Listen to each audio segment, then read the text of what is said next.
Hello and welcome to a brand new episode of Girl on Road. I'm here at Kelechnekoff Studios. I'm going to meet the lady behind the brand. She's going to teach me a few tips and tricks. I'm very excited for it.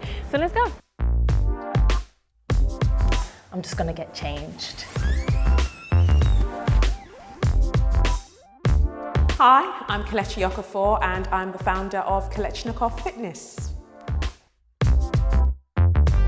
Hi! Hi, good. Welcome. Oh, thank you. Okay. So I'm dressed, I'm ready. Yes. But before we get on the pole, which I'm very nervous about, I want to find out a little bit about you. So when did you open this studio? So this studio opened August 2017, but the actual Kelechnekoff Studio opened in Clapton first in August 2016. That was a small space and then expanded to this space. Okay, so why did you start Kelechnekoff Studio?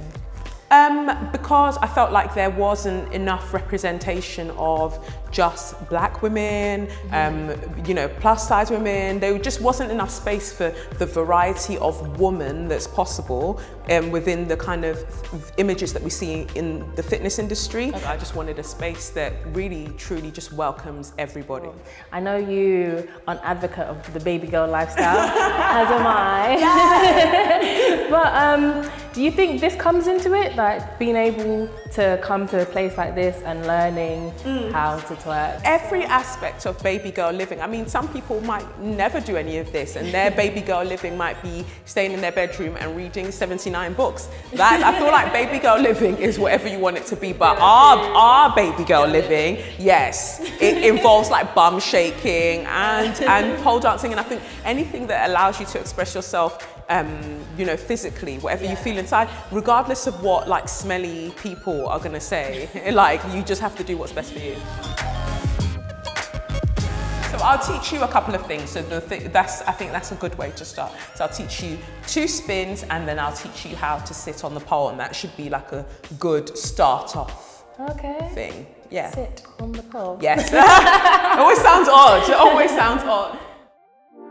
When it comes to pole dance, when it comes to anything really, it's about science. It's about how you apply science to the pole. Okay. So for us to get you off the floor and to stay off the floor, there has to be 2 opposing forces. Right. So we need a pull force, which is coming from here, and we need a push force, which is coming from here. So my inside arm is pulling. Yeah. My outside arm is pushing.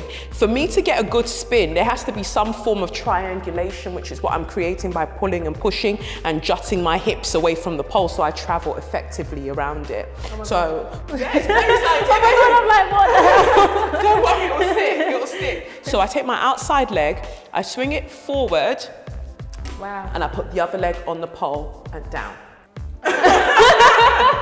Okay, so, cool. I'm gonna try. Yes, good. Now lean away and hold yourself there. Lean. That's how much you need to be pulling with the leg. Good. Okay. Now from there, point your toes. You're gonna fall towards me, not to the pole, fall towards me and put the other leg behind. 1, 2, 3, go for it. Good. Okay. Yeah? So this bit is the one, so people, whenever they're learning pole, they're like, I haven't got skin there now. Yeah, I'm gonna see if I can do that. You will do it. Okay. Push. Good. Catch the pole with the outside leg. Yeah! That was good. Yeah! That was actually easier than I thought it would be. I mean, it sounds complicated when you're explaining the science behind it, because I would never think that there was actually science behind it. Exactly, and then that's what differs with how my whole curriculum of teaching pole, it's a mantra for all of the students. Pole is physics, pole is physics. Because if you start thinking about the hypersexualized notion of pole that we know, everyone just focuses on, I really need to be sexy, when actually you just need to be really scientific. Figure out the angles, know it, and then you can now add the sexiness on top of it later. Yes. Yeah. Do you think there's a lot of stigma attached to pole and twerk? Yes. There's a lot of stigma attached to it because it involves women in terms of pole dance, and then specifically when we talk about twerk, it involves black women, and so you've got the hypersexualization of black women's bodies. So people like to see twerk when it's like, I don't know, a white Russian woman jumping around. but you know, it's denigrated when you see a black woman doing it. And also the versions that we see as well, they've moved so far away from what we know it to be culturally, whether someone's from the Caribbean or whether they're from Africa or wherever they are from the continent of Africa. We've all got culturally how we move with our hips.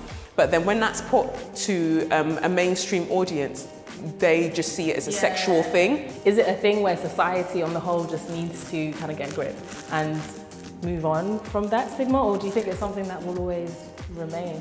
I think that we just have to keep doing what we're doing. In terms of even like having a studio like this, like it's opened up so many doors, like so many people are interested in what is happening here. So surely that's creating a conversation. And so it's giving people the opportunity to think differently. If they choose not to, that's their personal problem. So storm spin, like lightnings, like Okay, yeah. We need to make a Z shape with your feet. Wow, you did that so majestically. It's just, I've got one for you. Try this, a chair spin. So chair spin, no feet come on the pole. All right. No feet come on the pole, you're just in a chair, in an invisible chair. I take the outside leg, I bring it round. Ooh. And I come back. 1, 2, 3, send it back and round. Good, you're getting it, and learn. But yeah, you can do bits, So you can do bits. Beginner's class. Okay, that was my first time on the pole. Thank you very much. You did so well. Let me know what you guys think. Like, comment, and subscribe, and we will be back with another episode very soon.